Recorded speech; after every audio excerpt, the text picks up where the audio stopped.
Hi dear audience, hope today you would be fine. In this short video we would be discussing about the deconstructing the fractured fables of the Western intervention in Amy Waldman's novel A Door in the Earth. Basically, Waldman has demonstrated that uh, certain myth of good occupiers have been incorporated in the pre 9/11 times, and consequently they had been moving on in post 9/11 times as well. So my major monograph basically deals with the deconstructing the myth of good occupier in post 9/11 fiction, a future of human coexistence. For this reason I have selected, or I have studied the theory of deconstruction, with the emphasis on the politics of friendship. And majorly in this monograph, A Door in the Earth by Amy Waldman has been taken for the analysis, and The Last White Man by Mohsen Hamid has been taken for the analysis. So the main focus of this seminar is to explain the fractured fables, myths, and the false narratives are the manipulated truths, especially related to the Western intervention in Afghanistan in the novel in A Door in the Earth. And then is to discuss how Amy Waldman's the novel A Door in the Earth exposes these fables, the heroic image of the Westerners, the so-called good occupier, and the simplified stories that hide the violence and the cultural ignorance. Theoretical underpinnings are from that, as that the world, like both time and seasons, always keeps on changing from technological to ideological perspectives. So as the 20th century was a century of ideological and warfare changes, resulting in the massive killing on account of the World War I and II. Chronologically, the world has experienced the phenomena of colonialism, post-colonialism, and then the Cold War, with the ideological changing perspective.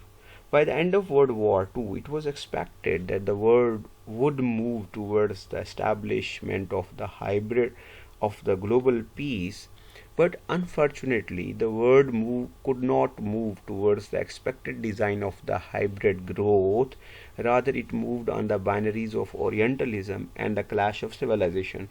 And a century ended, and another started with the tragic incident of the 9/11. In the aftermath of 9/11, a distinct genre of the literature emerged, reflecting the socio-political tension and the ideological conflicts of the time. A series of the books, both fictional and non-fictional, scrutinized America's role and the action against the Muslims as well. On a broader social scale, these works amplified the binary constructs of the West versus East, America versus Muslim, and the civilized versus the savages. Scholars particularly revisited the foundational works such as Edward Said's Orientalism, Francis Fukuyama's The End of the History and the Last Man, and Samuel P. Huntington's The Clash of Civilizations, and David Goldman's How Civilizations Die and Why the Islam is Dying Too, and Benjamin Barber's Jihad versus Macwar. There is an extensive body of literature focusing on the America and its atrocities in the Muslim world. While on the other side, American nationalist discourse purported that these complex dynamics into a narrative that paints America as a peaceful, democratic force, while Islam and the Muslims, particularly like the groups like the Taliban, as the anti-progressive and the violent.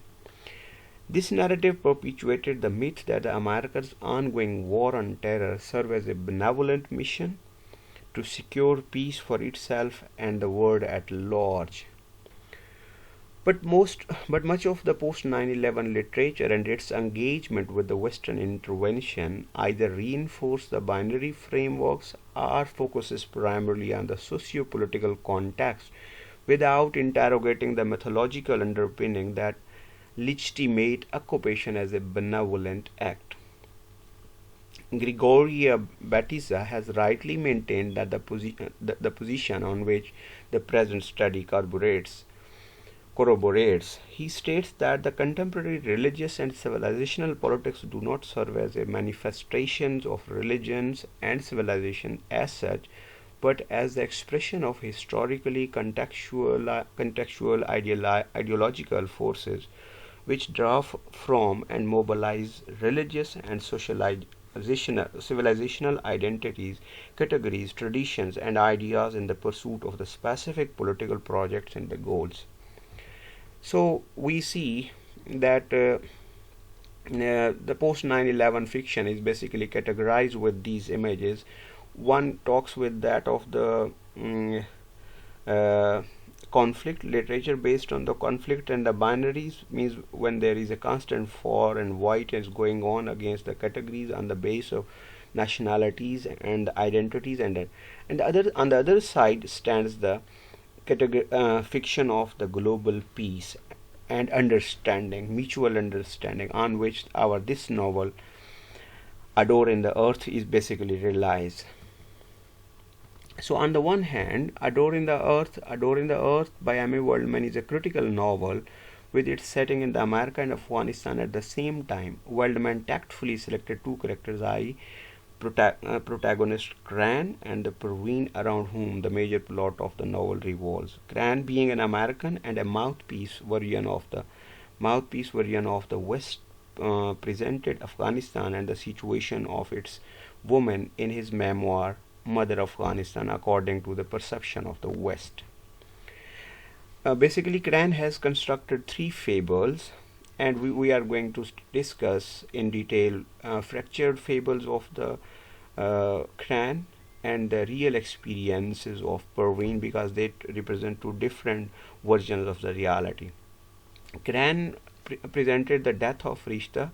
She was a woman, she was the wife of Wahid, she was living in Afghanistan, she was pregnant, and ultimately she dies, and Cran writes a story of Rishta's death. Kidnapping of Cran by Commander Amanullah for the treatment of his wife's eyes, and bringing the legs from the river Kabul to the clinic for the clinic's construction.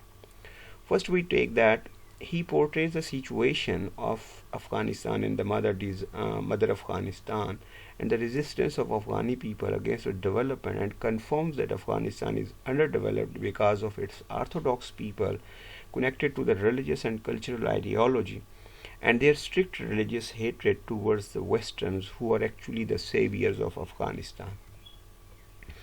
And the very foundational narrative on which the Quran develops the argument of his memoir, The Mother of Afghanistan, is the story of Rishta. The wife of Wahid was itself more than the imagined one. As per details of the story, Frishta was pregnant. In the village in which she used to live was not having any medical facilities. There was no transportation system in the village, so he, along with her uh, husband Wahid, brought Frishta to the hospital in the city on the donkey. As there was no specialist doctor in that hospital, so Frishta died during the labor. Using this humanitarian sentiment, he plans to establish a hospital on the name of Frishta in the village. In the story of Frishta, the death of Frishta has been used as a central factor of exploitation in shadow of the empathy. The story of the dying Frishta moves to every reader of the memoir in the Mother of Afghanistan.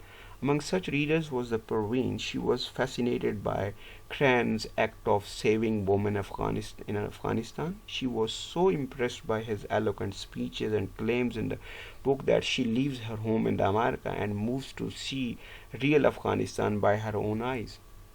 She wanted to meet the women in Afghanistan. She wanted to see by her own eyes what Cran had done for the women in Afghanistan. She was curious to know all about Afghanistan. Though she was born in Afghanistan, but she was brought up in America, as her family moved to America as a war-torn refugee. It is not only the case of her fascination, but everyone who reads the story of Frishta's death got so sad in America as well. Everyone from kid to adults, men and women, religious and businessmen, were moved by this story, felt sad, and donated a lot of money for the development of the projects in Afghanistan, especially the clinic on the name of Frishta. This is a basically text. And when she went into the labor, and in the labor She began to struggle, as do so many Afghan women, especially rural ones. Most Afghan women, however, do not have an American doctor at hand. True, Cran was an uh, pathologist, not as an obstetrician, but he knew far more than the ignorant crone who served as the village's traditional birth attendant. So there was hope, and there should have been. But Wahid said he needed the mullah's permission for the Quran as a foreign man to help his wife, and the mullah refused. Cran pressed Wahid to let him help anyway, but Wahid would not allow him to. Whatever happened, he said, would be God's will. All Cran could do was try to get Frishta to a hospital with a female doctor, but there was no car or truck to carry her there. Desperate, Cran put her atop the donkey he had ridden into the village. Yes, a donkey. Parveen read on. This is basic. Still, it's the text. Her spirits lifted when Frishta arrived with the Cran and the Wahid at the district hospital, then sank when Cran discovered no female doctor there either, but the male doctor at least was not a foreigner, and Wahid agreed to let him help. I paced around the outside of the small hospital, Cran wrote, as goats nibbled from the trash heaps threaded with medical waste. Her scream came out the windows, tore me apart. I stretched myself on the ground, spread my arms wide, and asked God to take me instead. As I prayed, the screams ceased abruptly. I thanked God the baby had been safely born. Then a single extended, unearthly note that still echoes in my ears, broke the silence, and she went out. How he has described the death. And then after that, as he writes this in the while on the other side in the America, church groups, book groups, mom groups, youth groups, all had moved to raise the money to support the clinic Cran had built in Frishta's village. A 14 years old girl in the New Jersey started a fundraising initiative called Money for Mothers that spread first to other schools and then via social media to other states as well. Kids across the country held bake sales and dance off, and they moved lawns and tied tithed from their allowances to help women in Afghanistan. Gideon's book signing drew long lines, his lectures, crowds. For the American people, so many emotions had been pent up since 9/11, 2001. Anger at the attacks, concern for the fate of the women in Afghanistan, guilt about the volunteer soldiers deployed and killed, confusions about why they are still in the country at all. These were the confusions. So, but on her arrival in Afghanistan and talking with the family members, including her husband and the sister, Parveen realizes that the story of Farishta's death was fabricated one. She died, but not in the hospital, according to her family, but on projecting her death on the self-perceived exaggerations. Cran had collected a lot of money from the Americans on the account of rescuing women in Afghanistan and earned personal fame. This shakes her trust, which she had developed on the Quran after reading Mother Afghanistan. She also feels pity on the American people who had contributed to Quran on the name of humanitarian development in Afghanistan. Quran, by misrepresenting the facts, had claimed a lot while did nothing for the people of Afghanistan. Then he presents the story of the kidnapping of Quran by Commander Amanullah. He said that he was kidnapped. There was a Taliban commander Amanullah, and he kidnapped him. And later on, he brought him to his house and asked him to treat for the treatment of his wife's eyes, and he did that, and then he just he did the treatment, and she got recovered from that. But that story was also the fabricated one. And another relevant event which he describes is the construction of the hospital in the village, in which he recounts that how they had been bringing the wooden legs through the river to the hospital. But all these his stories mentioned in his memoirs, The Mother of Afghanistan, were fabricated one, as she realized through that. While Parveen, the protagonist of the novel, basically acts as a double-edged character, she speaks the dual narrative and is the best example of female agency who acts as the mediator between two extreme points: prevailing patriarchal norms of Afghanistan and the Western intervention agenda of imperialism. She was born in Afghanistan but brought up in America, is what makes her as the authentic narrator and insider. Though she is fascinated by Cran's constructed and projected the situation of Afghanistan and the dying woman in Afghanistan in his memoir The Mother of Afghanistan, but she debunks what has been presented by Cran. She not only saw the real Afghanistan but also realized the adversities caused by the American through which men and women of Afghanistan were passing. In her, this sense of curiosity and intention to rescue to save the woman in Afghanistan, she not only travels to Afghanistan but also lives with them, talk with them, and help in rescuing women in Afghanistan. She wishes to see the real Afghanistan by her own eyes and wanted to help the woman from patriarchal norms, in which she remains successful as well contrary to Cran.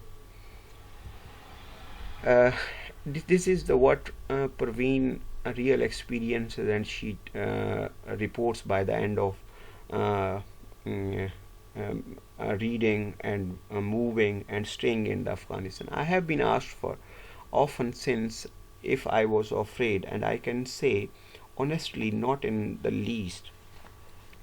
What was there to fear? There were no extremists, only ordinary Afghans living peacefully. The friendliness on the faces that greeted us as we walked into the village was unmistakable. They bore no animus to America. I was the first one they had ever met. Seeing myself as an ambassador for all of my countrymen, I tried to make neither assumption nor demands. I said I wanted to be at the service of the villagers to learn their customs so that I could give Americans a true picture of them. So we see that towards the finding and conclusion, we see that Cran seems to do the business of his own fame on the name of women in Afghanistan, while the situation of women remains in the same in Afghanistan. Even the clinic built by him was not having any medicine and facilitation in the village. There was a single doctor in the village, and she with her son is unfortunately killed by the Americans in a combat against the insurgents. While on the other hand, Parveen uses her agency on the two ends. On one side, Colonel Trotter says that I am only authorized to take the Americans not only on my helicopters, and I am only to rescue the Americans here, while on the other hand she has to convince Wahid and all other people of Afghanistan for the treatment of Suku in the America. By the end of the novel, she remains successful in her mission to rescue women on American helicopter from Afghanistan. That was her success.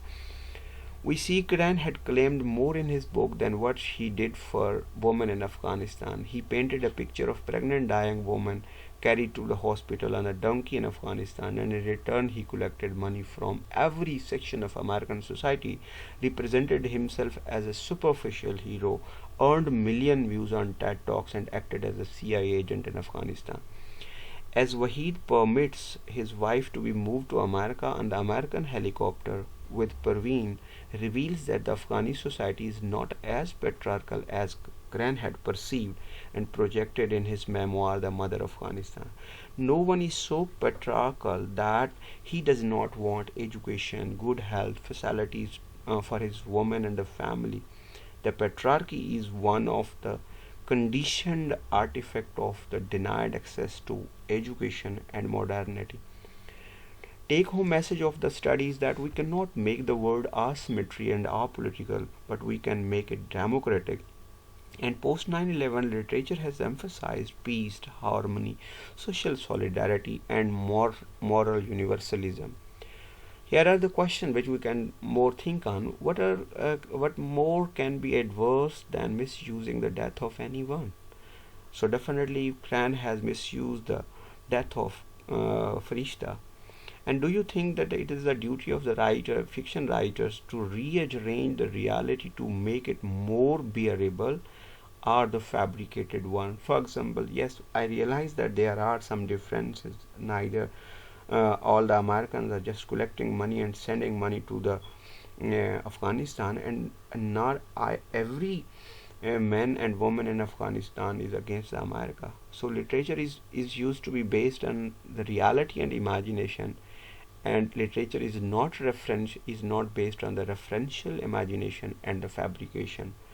With this, goodbye. If you have any, thank you for your patience. Any question you can ask. Goodbye.